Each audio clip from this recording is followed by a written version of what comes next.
Salut YouTube! Aujourd'hui nous allons commencer une série de vidéos qui s'appelle À la recherche du couteau idéal. Donc comme vous le savez, j'aime beaucoup les couteaux. Et malheureusement c'est peut-être un peu trop. Donc à chaque fois que j'achète un couteau, je me dis bon, peut-être que celui-là ce sera le dernier. Il a toutes les caractéristiques que je recherche. Il est parfait.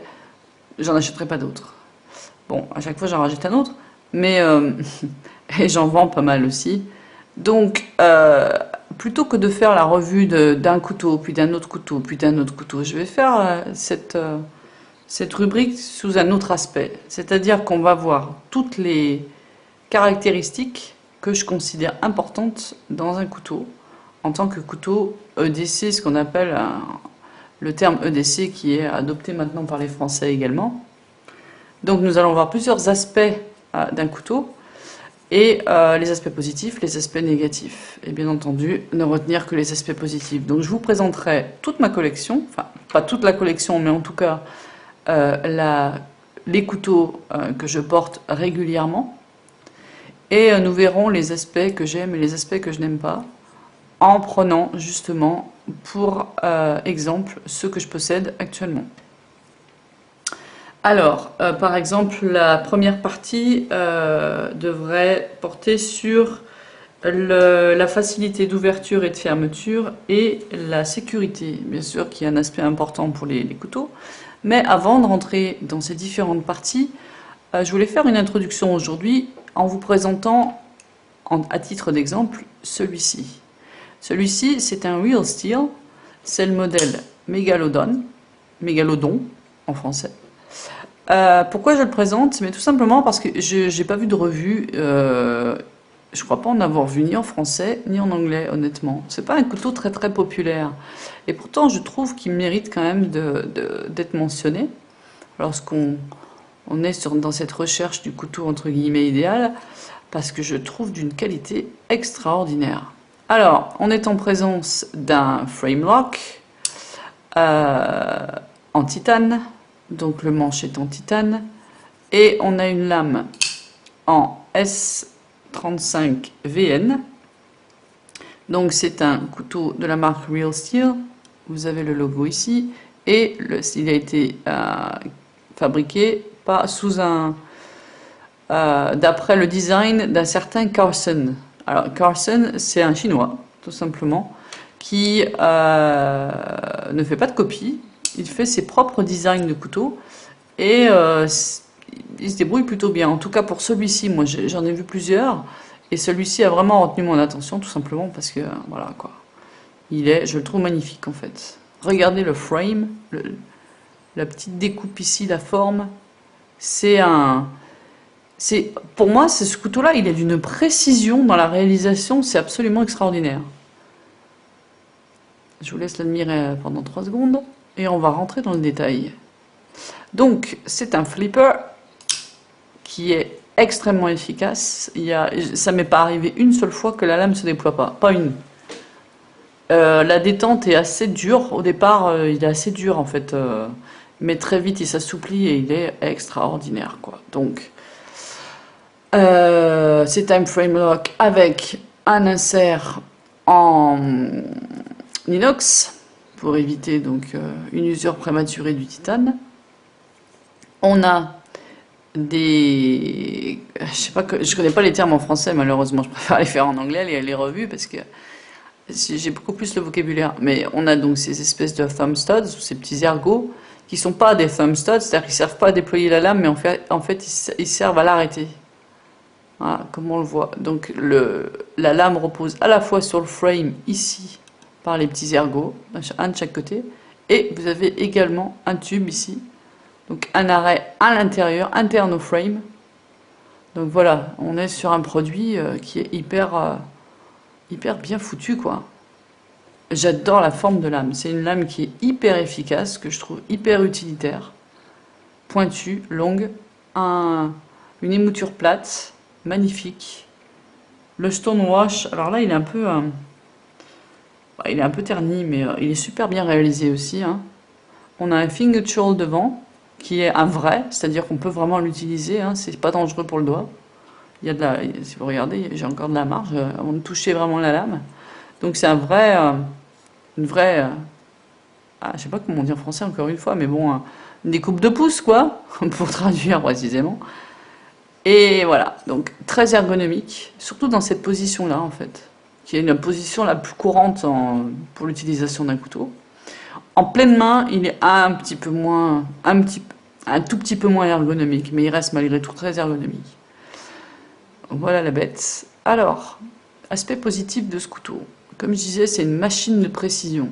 Parce que si vous fermez le couteau, à peine, la lame ne tombe pas.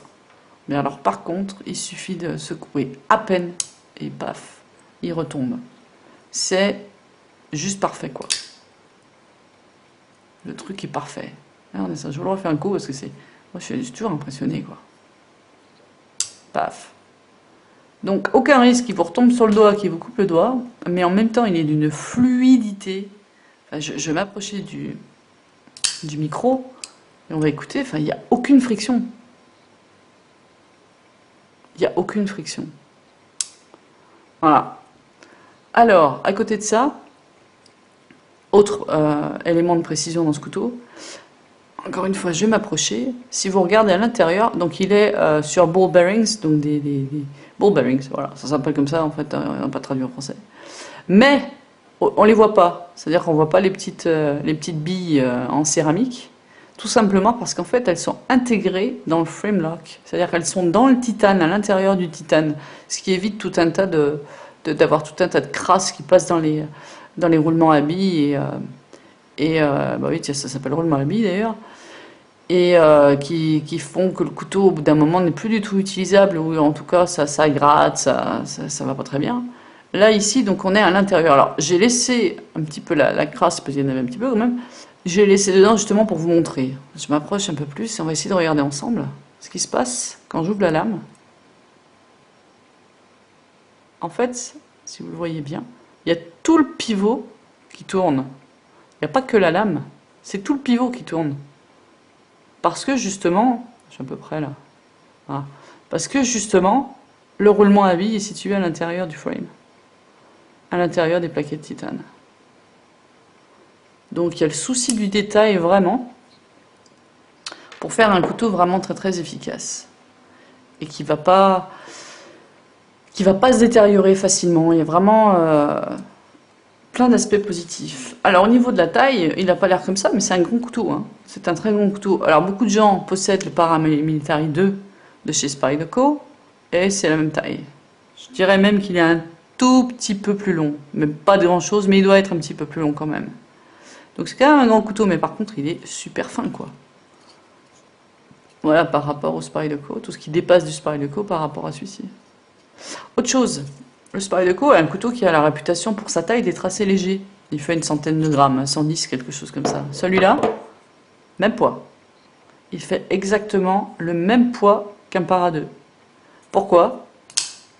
On va regarder à l'intérieur.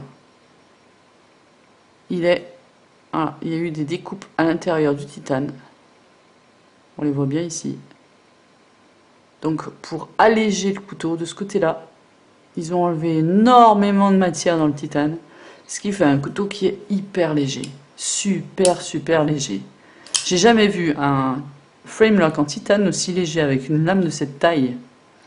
Alors, quitte à comparer, on va comparer ouvert. Voilà le Para 2. Si vous regardez la différence, donc on est sur quasiment la même taille de manche, mais alors par contre si on regarde la lame, la différence est nette. On a beaucoup plus de lames sur le Real Steel que sur le Para 2. Bon, le Para 2 il est réputé pour ça, hein, pour avoir un ratio lame-manche assez peu réussi on va dire. Celui-ci, si on le regarde, on voit que la lame est aussi longue que le manche. Il y a autant de lames que de manches, ce qui est assez difficile à réaliser pour un couteau. Donc voilà, ceci pour dire que ça c'est une très belle réalisation. Vraiment très bien fait. Alors, aspect négatif, parce qu'il y en a toujours un petit peu, il y en a deux principales. La première c'est le fini en fait sur le titane. Donc c'est une finition, on entend ça gratte, c'est une finition qui me fait un peu penser au granit en fait.